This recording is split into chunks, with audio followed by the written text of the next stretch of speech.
네, 5월 11일 사도행전 20장 28절에서 38절까지입니다. 밀레도에서 에베소의 장로들을 불러다 놓고 고별 설교한 내용인데, 사도 바울의 여러 설교 중에 저는 가장 이 설교가 좀 마음에 오고요. 마음에 부딪히고 제가 정말 깨달음이 좀 많고 자신을 돌아볼 수 있는 설교입니다. 이 설교의 가장 핵심은 28절이고요. 이 28절이 전체 설교를 이끌어 갑니다. 근데 이 28절 여러분 큐티를 했을 테니까 이 28절의 핵심은 자기와 온 양떼를 향해 마음을 쏟아서 그들을 보살피라예요. 여러분 28절에 보면 삼가라가 나와요. 여러분은 자기를 위하여 또는 온 양떼를 위하여 삼가라. 이 삼가라가 마음을 쏟으라예요. 마음을 쏟으라. 그러니까 마음을 쏟아서 그들을 보살피라. 내 자신을 보살피고 내 자신뿐만 아니라 나에게 주어진 양떼를 보살피라. 어떻게 보살펴야 되냐면 우리가 우리의 전 마음을 쏟아서 보살펴야 된다는 거예요. 왜냐하면 29절에 보면 첫 번째는 외부의 도전이 있어요. 외부에 사나운 이리떼들의 도전이 있고, 두 번째는 내부의 도전이 있습니다. 예수를 높이지 않고 자기를 높이려는 경향이 있죠. 우리에게도, 그 다음에 우리 외부 양떼에게도. 그러니까 사나운 이리떼의 공격의 대상은 나이기도 해요. 그래서 28절에 보면 자기와 또 온 양떼를 위하여 어떻게 해요? 마음을 쏟아서 보살펴야 되는 거예요. 내 자신도 마찬가지입니다. 내 자신도 외부의 도전과 내부의 도전이 있기 때문에 그래요. 그래서 31절에 그런데 이 외부의 도전과 내부의 도전, 내 자신이 예수를 높이지 않고 내 자신을 높이려는 이런 경향, 이런 죄성이 사실 사도 바울에게도 있었겠죠. 사도 바울이 에베소를 가르쳤을 때도 있었단 말이에요. 그렇기 때문에 31절에 그러므로 사도 바울이 3년 동안 자기가 어떻게 사역했는지를 쭉 설명을 해줍니다.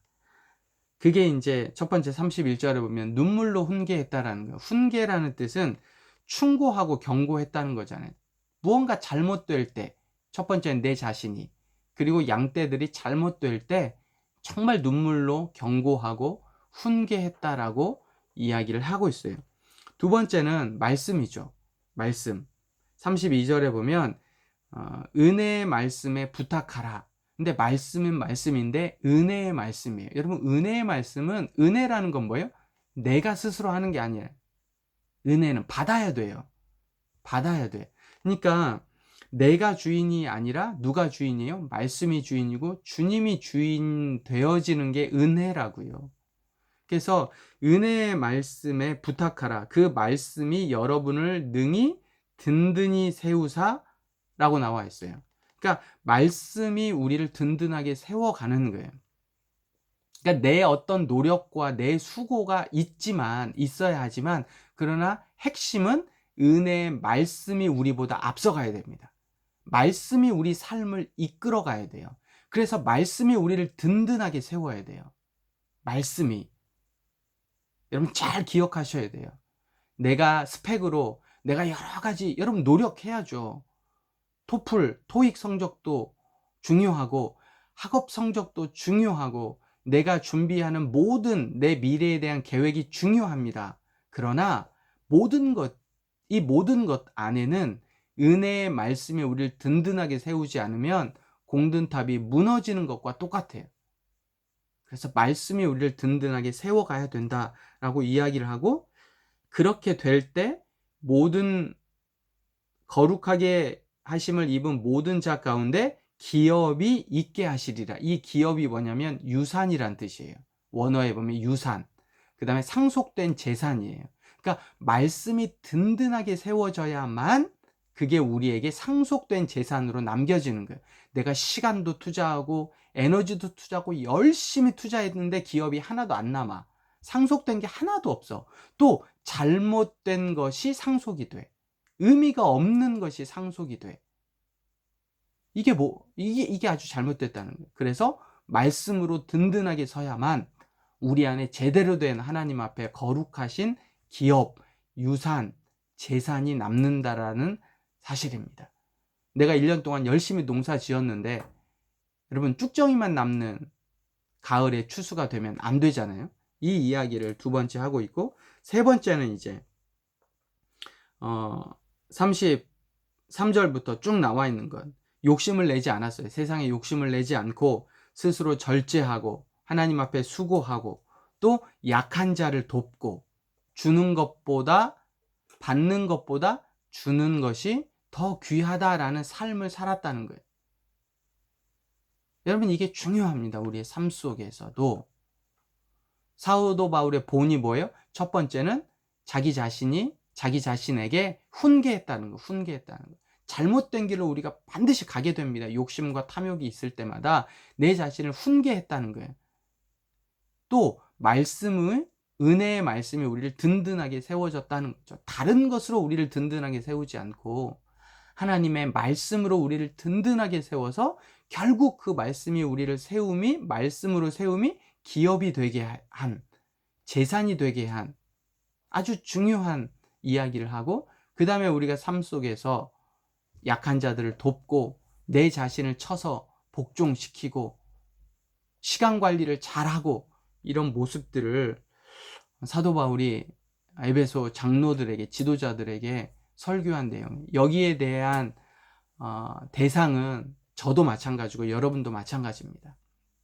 비록 2000년이 지났지만 여전히 하나님의 말씀이 진리라면 여기에는 여러분, 28절에는 여러분이 에베소의 장로이기도 하지만 여러분과 저에게도 동일한 메시지라고요. 여기에서 여러분, 제가 여러분과 정말 중요하게 나누고 싶은 건 뭐냐면 28절에 자기를 위하여예요. 여러분, 양떼를 위하여라고 생각하지만 자기가 안 되면 양떼에게도 안 됩니다.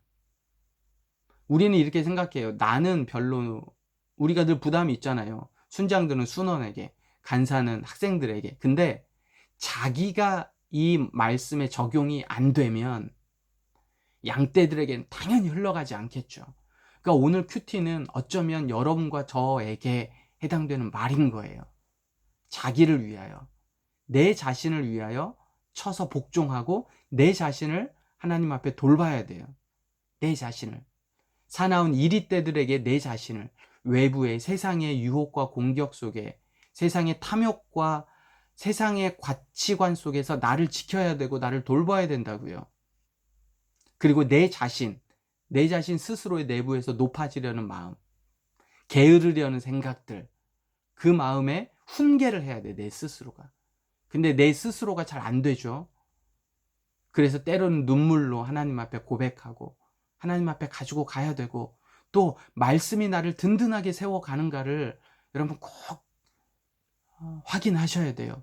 그리고 나에게 열매가 맺혀져 가고 있는가, 기업이 있는가, 그리고 내 자신만을 생각하고 있는가, 아니면 다른 사람들을 생각하고 돌보고 배려하고 있는가. 여러분, 이 사실을 여러분 꼭 오늘 하루 하나님 앞에 내 자신을 좀 비추어 보고, 내가 안 되면 흘러가지가 않아요. 내가 잘못되면 잘못된 게 흘러가게 돼요. 여러분, 오늘 하루 주어진 시간, 오늘 사도행전에서 가장 중요한, 사도 바울의 가장 중요한 메시지이기도 한 이 설교, 이 비장한 설교. 그래서 26절에 보면 이 말을 한 후 무릎을 꿇고 그 모든 사람과 함께 기도하니 다 크게 울며 바울의 목을 안고 입을 맞추고 다시 그 얼굴을 보지 못하리라 한 말로 말미암아 더욱 근심하고 배에까지 그를 전송했다라고 이야기하는 당시 에베소 장로들의 그 비장한 마음, 사도 바울의 그 비장한 마음이 오늘 하루 여러분과 제 삶을 인도해 가길 바라요. 그리고 오늘부터 시작돼서 또 하나님의 사람들로 잘 만들어져 가기를. 여러분, 오늘 시험 기간 거의 다 마무리가 됐고 이제 되어지는데 다시 한번 시작합시다. 이렇게 주님의 말씀으로 오늘 하루도 갑시다.